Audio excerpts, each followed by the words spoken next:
wiil dhigaya shaydani ma qabato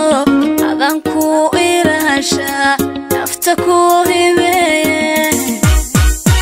inta wiil dhigaya shaydani ma qabato adan ku ilaasha nafta ku hibeeye la la la baby la la la la la baby adna arriba